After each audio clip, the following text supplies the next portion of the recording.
Assalamualaikum warahmatullahi wabarakatuh. Perkenalkan, saya Satrio Arif Wicaksono dari Universitas Muria Kudus. Pada kesempatan kali ini, saya akan membahas pengertian tentang hukum, HAM, demokrasi dalam Islam, dan menyinggung persoalan HAM Muslim Rohingya di Myanmar. Hukum adalah peraturan yang berupa norma dan sanksi yang dibuat dengan tujuan untuk mengatur tingkah laku manusia, menjaga ketertiban, keadilan, mencegah terjadinya kekacauan. HAM adalah hak-hak dasar manusia yang dimiliki sejak berada dalam kandungan dan setelah lahir ke dunia, kodrat, yang berlaku secara universal dan diakui oleh semua orang. Demokrasi Islam adalah ideologi politik yang berusaha menerapkan prinsip-prinsip Islam ke dalam kebijakan publik dalam kerangka demokrasi.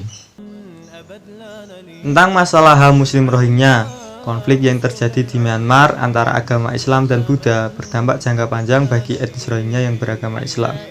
Egoisme pemerintah Myanmar yang tidak mengakui adanya etnis Rohingya di Myanmar membuat adanya pelanggaran hak asasi manusia terhadap warga Rohingya.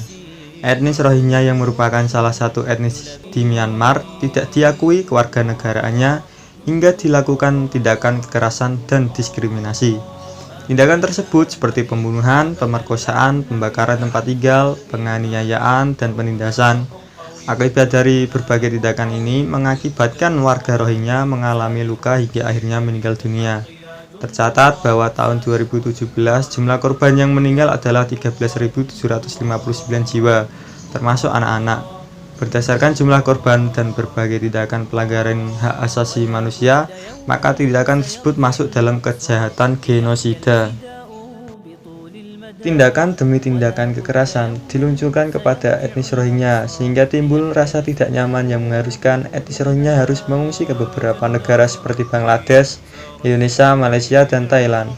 Tidak peduli banyaknya anak-anak yang harus mendapatkan kesempatan untuk hidup dan belajar, etnis Rakhine dan anggota militer Myanmar tetap melakukan serangan demi serangan terhadap etnis Rohingya. Memuncaknya konflik pada tahun 2012 membuat etnis Rohingya harus kehilangan keluarga, tempat tinggal, bahkan harus mengungsi. Setelah itu, tahun-tahun berikutnya konflik itu tak kunjung reda. Justru semakin terjadi pembunuhan, pembakaran rumah, dan tempat belajar hingga meningkatnya jumlah pengungsi di beberapa negara.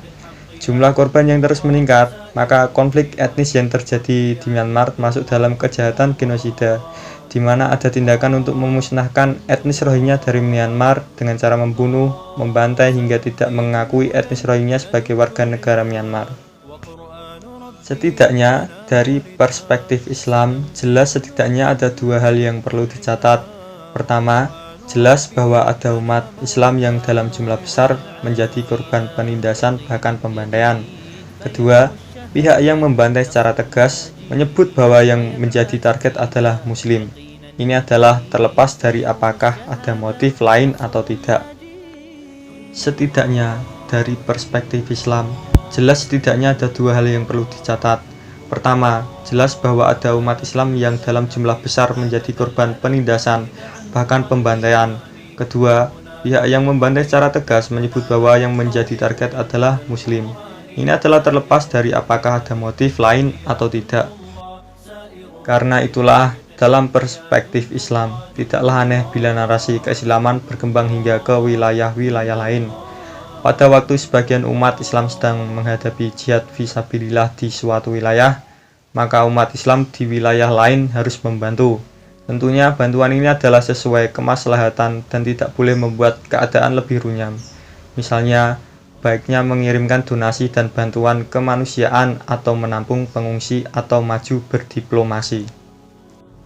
Sebagaimana sabda Nabi Muhammad SAW, umat Islam bagaikan satu tubuh.